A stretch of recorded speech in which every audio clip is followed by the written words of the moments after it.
President Donald Trump just departed on what's planned to be his longest overseas trip as Commander-in-Chief, as he was set to tour 5 countries over the next 11 days in Asia.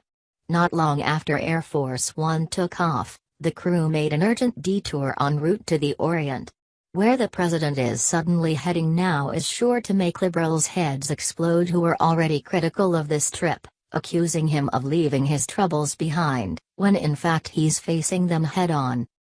Trump's Asia trip has been planned for months and is an important part of his presidency.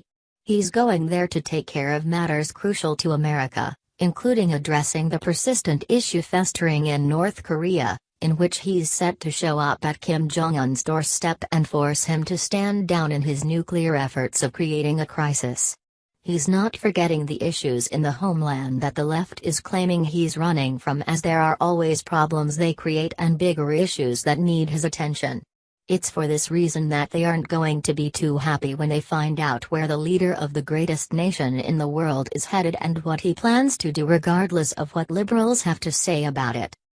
The original trip was planned to be just 10 days, but Trump decided to tack on an extra day to swing by the Philippines. Liberals are essentially laughing at this, claiming that he's incapable of coming back to the U.S. with any success accomplished in this region. However, that couldn't be further from the truth, as he proved when he returned from the Middle East, having accomplished more in a few days there than Barack Obama did in 2 terms. However, he could also be heading for a surprise meetup with Russia's Vladimir Putin, which will surely send liberals' ongoing collusion controversy into overdrive.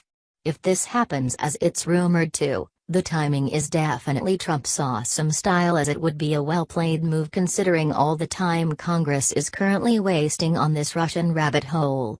Also, before he even makes it overseas, he's stopping in Hawaii for a briefing on U.S. military forces in the Pacific and a visit to Pearl Harbor. The Daily Mail reports.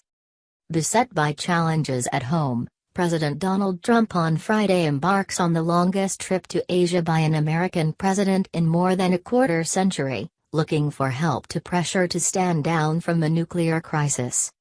Trump's tour of Japan, South Korea, China, Vietnam and the Philippines from Friday to November 14 will take him out of Washington, as is preoccupied with several issues.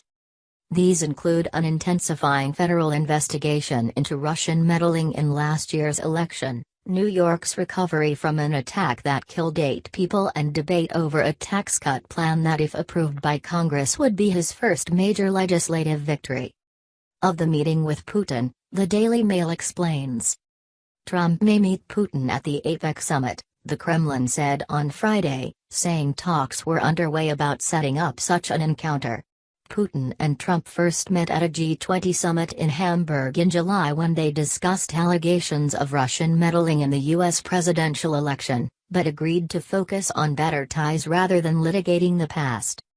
Relations between Moscow and Washington have soured further since, however.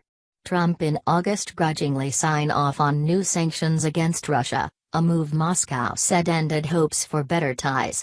Putin, dismayed by the sanctions, ordered Washington to more than halve its embassy and consular staff in Russia. But when asked if Putin and Trump might meet at the summit taking place next week in Vietnam, Kremlin spokesman Dmitry Peskov said Moscow did not rule out such a meeting. The meeting, is indeed being discussed, Peskov told reporters on a conference call. It's hard to overestimate the importance and significance for all international matters of any contact between the presidents of Russia and the United States, said Peskov. Trump is also set to make history with this trip, as no other president has spent as much time in Asia on one tour as he plans to, in the last 25 years.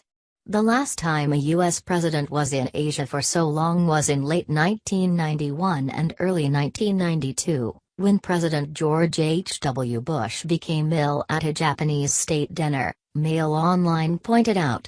Trump's extended absence has alarmed some allies who, after seeing a healthcare reform bid fizzle, worry the tax effort could suffer without him at close hand to keep momentum going.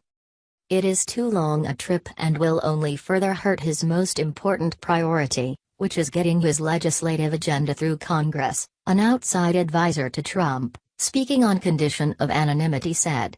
Going to Asia doesn't do anything to advance his tax cuts agenda or to help him in his re-election efforts. However, White House officials pointed out just how capable and efficient our president is, by stating that he's fully able to keep his focus on a number of pressing matters no matter where he is in the world. This is in part why Americans elected him, and he hasn't disappointed since he took office. In fact, he's performed exceptionally well under more pressure than any other president has ever had to endure, with the problems on his plate and the accusations from anti-American citizens who have stopped at nothing to try to take him down, and failed.